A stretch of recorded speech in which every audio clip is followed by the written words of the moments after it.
2 ফোঁটা পানি আল্লাহর কাছে সবচেয়ে প্রিয়। কয় ফোঁটা? আজকে এই মেসেজটা নিয়ে যেতে হবে ঘরে। ফরিদপুরের ভাইয়েরা, 2 ফোঁটা পানি রবের দরবারে খুব প্রিয়। আওয়াজ করে বলতে হবে, কয় ফোঁটা? নামাজ নাই, কুরবানি নাই। যে ব্যক্তি নামাজ পড়ে না, কুরবানি তার কোনো সফলতা আনবে না। আমি আগে তওবা বুঝতাম না, এখন তওবা বুঝি। আমি আগে তওবা করতাম না, এখন আমি তওবা করি। আগে আমি আল্লাহর দরবারে কাঁদতাম না, এখন আমি আল্লাহর দরবারে কাঁদি। করুণা, তুমি আমাকে এতটুকু সুযোগ করে দিয়েছো। আল্লাহ, আমি আপনার গোলাম, গোলামের ঘরের গোলাম, বান্দির ঘরের গোলাম। আমার 14 গোষ্ঠী আপনার গোলাম, আমরা গোলাম গোষ্ঠী। আল্লাহর কসম খেয়ে বলি, রাসূল সাল্লাল্লাহু আলাইহি সাল্লামের কথা, কেউ যদি জিনা করে আর ওই জিনার সাথে কেউ যদি তার মৌন সমর্থন হোক হয়ে গেছে, কি করা, বিচারটা করব কিভাবে, এই ধরনের বিভিন্ন কথা বলে যদি এই জেনাকে মেনে নেয়, ধর্ষণকে মেনে নেয়, রাসূল সাল্লাল্লাহু আলাইহি সাল্লাম বলেছেন কাল হাসরের দিন তাকে দায়ুসের কাতারে দাঁড় করানো হবে। যুবক, আজকে তোমাদেরকে বলি, তুমি যদি মুসলমানের সন্তান হয়ে থাকো, তাহলে আজকে তোমাকে এই চিন্তা করতে হবে, এমন কাজ আমি করব না যেই কাজের জন্য আমাকে মৃত্যু পরবর্তী জীবনে আমাকে গুনাহ পেতেই থাকবো, এই কাজ আমি করব না। এটা মুসলমান, এটা হলো মুহাম্মদ সাল্লাল্লাহু আলাইহি সাল্লামের কলিজার টুকরা উম্মত, এটা হলো উম্মতের পরিচয়। আজকে আপনি আশ্চর্য হবেন, গোটা ছেলেদেরকে দেখবেন, ছেলেরা প্যান্ট পরে যত নিচে যেতে পারে, আর মেয়েরা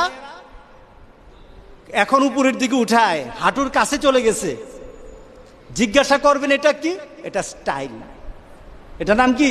স্টাইল। আরো স্টাইল শোনাবো? এখন স্টাইলে ধরে ফেলেছে। আল্লাহ ছাড়া এই রোগের ঔষধ মিলে না, তাই তো রোগের নাম হইল ভাই কোভিড করোনা।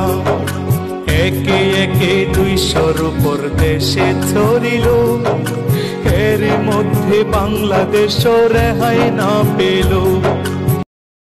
আজান হবে, আমি আর কাজে থাকবো না। আজান হবে, আমি আর কারোর সাথে বসে থাকবো না। আজান হবে, আমার বাবু যদি আমার কাছে থাকে, আমি আমার বাবার সাথে থাকবো না। আজান হবে, গোটা পৃথিবীর কোন ব্যক্তি যদি আমাকে ডাকে, ওই ডাকে সাড়া দেব না, আগে আমি আল্লাহর ডাকে সাড়া দেব।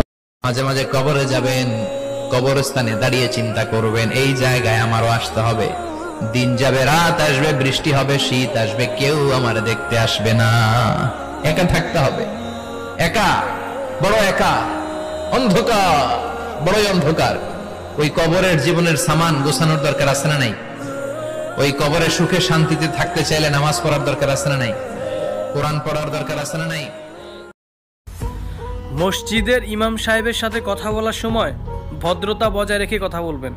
মনে রাখবেন যে উনি আল্লাহর ঘরের ইমাম, কারো ঘরের চাকর নয়। একজন ইমাম সাহেব। আমি আমার মৃত্যু নিয়ে আনন্দিত, কারণ এই মৃত্যুর পরবর্তী একটা সময় চলে আসবে, আমি মিলিত হয়ে যাবে আমার রাসূলের সাথে। আমি আমার রাসূলের সাথে মিলিত হয়ে যাব, মৃত্যুর পরই আমি আমার রাসূলের সাথে মিলিত হয়ে যাব। গত কয়েকদিন আগে সৌদি আরব থেকে আমার একটা ছাত্র আমাকে ফোন দিল, হুজুর চাকরি পাই না, হুজুর চাকরি পাই না, সৌদি আরবে চাকরি পাই না হুজুর। তা আমি বললাম, কেন চাকরি পাও না? হুজুর যেখানে যায় যদি একটু ভালো চাকরি হয়, ও দাড়ি কামাতে হবে। আমি বললাম দাড়ি কামাবো না। কয়েকদিন পরে বললো, হুজুর চাকরি তো পাই না, ভালো কোনো চাকরি খেতে দাড়িটা কেটে ফেলা লাগে। আমি বললাম চেষ্টা করতে থাক না, দেখে না আল্লাহ বরকত দেয় কিনা। অবশ্যই আল্লাহ বরকত দিবে। সে অনেকদিন পরে দেখি রাতের বেলা আমাকে ফোন দিয়ে কেঁদে দিল, হুজুর আজকে 1 বছর হলো দাড়িটা আছে বলে আমাকে চাকরি দেয় না, আর আমি দাড়ি শেভ করে গিয়েছি, আমার চাকরি হয়ে গেছে। কি বলে এটা আজকে আমাদের পরিচয় হয়ে গেছে না? আমরাই আমাদের দুশমন হয়ে গেছি, আমরা ইসলামের বিরুদ্ধে চলে গেছি। দাড়িওয়ালা। আমি আমার মৃত্যু নিয়ে আনন্দিত, কারণ এই মৃত্যুর পরবর্তী একটা সময় চলে আসবে, আমি মিলিত হয়ে যাবে আমার রাসূলের সাথে।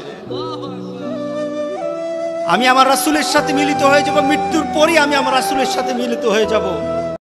আমি সারা জীবন সুদের বিরুদ্ধে ওয়াজ করলে সুদ যাবে না, কিন্তু দেশনেত্রী মাননীয় প্রধানমন্ত্রী যদি কালকে ঘোষণা দেয় বাংলাদেশের কোনো ব্যাংকে ব্যাংকিং ফিনান্সিয়াল ট্রানজ্যাকশনে কোনো সুদ চলবে না, তার পরের দিন থেকে বাংলাদেশে কোনো সুদ থাকবে না, চিল্লায় বলেন ঠিক কিনা? তো হঠাৎ করে শুনলাম এখন নানা ভাই অসুস্থ হয়ে গেছেন, শ্বাসকষ্ট হচ্ছে, আসার কথা ছিল, এখন হসপিটালে যাবেন। তো আমরা আমার প্রিয় নানা ভাইয়ের জন্য সবাই মিলে আজকের প্রোগ্রাম থেকে দোয়া করি, আল্লাহ তাআলা যেন শিফায়ে কামেলা আজেলা নসিব করে, খুব দ্রুত সুস্থ হয়ে আবার যেন দাওয়াতি কাজে মনোনিবেশ করতে পারে, আল্লাহ তৌফিক দান করুক। তিনি যেভাবে কোরআনের আলোকে গোটা বাংলাদেশ সহ গোটা বিশ্বে ছড়িয়ে দিচ্ছে, এর ধারাবাহিকতা আল্লাহ তুমি অটুট রাখো, তাকে তুমি সুস্থ রাখো। সালাম আমি করব গিয়ে নবীর রওজায়।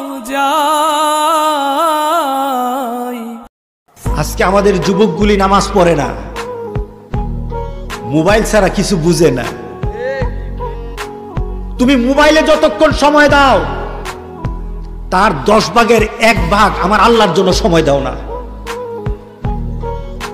তুমি মোবাইলের মধ্যে তুমি যা কিছু দেখো, ওই দেখাটা দিয়ে তোমার মধ্যে চিন্তা আসে না, যে চিন্তার কারণে তোমার শাস্তি হবে, এই চিন্তা তোমার মধ্যে আসে না।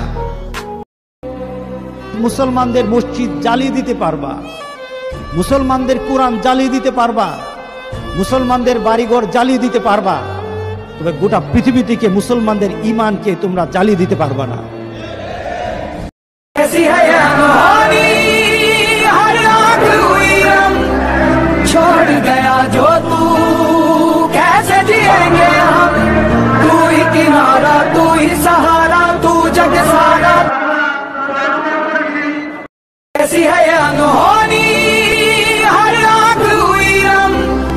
छोड़ गया जो तू